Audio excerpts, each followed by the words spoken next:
SU Pratibha. நான் வந்து ஈரோட்டில் இருக்கேன். நான் 12th முடிச்சுட்டு காலேஜுக்கு சேர போகிறேன். எங்கள் ஃபேமிலியில் மொத்தம் 4 பேர் இருக்கிறாங்க. அம்மா, அப்பா, நானும் என் தங்கச்சி. என் தங்கச்சி வந்து எனக்கு ஒரு ஃப்ரெண்ட் மாதிரி. தங்கச்சிக்கிட்ட நான் சண்டை போட்டுக்கிட்டே இருப்பேன், அடிப்பேன், திட்டுவேன். நான் பண்ணுவேன். வந்து அவள் எனக்காக நிறைய ஹெல்ப் பண்ணுவாள். என்னதான் வந்து நாங்கள் சண்டை போட்டுக்கிட்டாலும் அடிச்சுக்கிட்டாலும் சேர்ந்துக்குவோம், அந்த மாதிரி. அது ரொம்ப இன்னசென்ட், எதுவுமே தெரியாது. பாடும்போதெல்லாம் வேறு மாதிரி தான், ஆனால் ரியலாக ஒரு குழந்த மாதிரி. ஸ்கூலில் வந்து கொஞ்சம் பாப்புலரான ஆள் தான். நல்லா பாடுவா. எல்லாருக்கும் ஸ்கூலில் இருக்கிறவங்க எல்லாருக்குமே தெரியும். எங்கள் பள்ளியினுடைய காணக்குயில் யாருன்னு கேட்டால் பிரதிபா தான். மத்தியானம் பார்த்தீங்கன்னா எல்லாம் சத்தம் போட்டுட்டு இருப்பாங்க.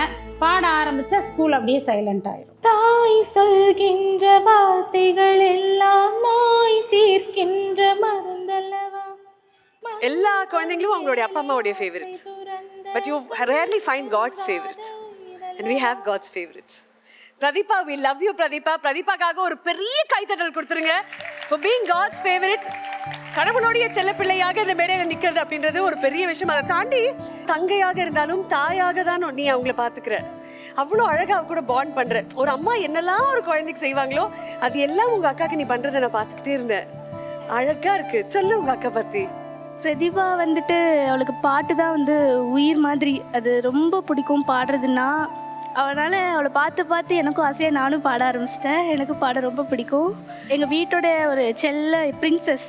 எங்கள் வீட்டோட பிரின்சஸ். நாங்கள் வந்து ரொம்ப பிளஸ்டு. நான் ரொம்ப ப்ரௌடாக ஃபீல் பண்ணுறேன் எங்கள் சிஸ்டராக இருக்கிறதுக்கு. கல்யாணம் ஆகி 14 இயர்ஸ் எங்களுக்கு குழந்தைங்களே இல்லை. ரொம்ப கஷ்டப்பட்டோம். அப்புறமேலு நிறைய ஹாஸ்பிட்டல்ஸ் அங்கே இங்கே நிறைய போய் பார்த்தோம். அதுலலாம் அப்புறம் எந்த பலனும் இல்லை. அப்புறம் போனால் போதுன்னு விட்டுட்டோம். அப்புறம் திடீர்னு ஒரு நாள் எங்களுக்கு இருக்கிறது தெரிஞ்சுது. அப்புறம் எங்கள் பாப்பா 14 வருஷம் கழிச்சு தான் எங்களுக்கு கிடைச்சார். இன்னைக்கு வரைக்கும் நாங்கள் சந்தோஷமாக இருக்கிறோம். ஒவ்வொரு நாளும் எங்களுக்கு சந்தோஷம் தான் வாழ்க்கையில். 2 பேருமே எங்கள் வரோம் சத்தியமாக வரோம். 2 பேர் 2 நல்ல குழந்தைங்க. ஒரு எதுக்கு அழுகுறீங்க? வெண்ணிலாவே வாடாத பூவே என் வாழ்வில் மீண்டும் என ஈன்ற தாயே.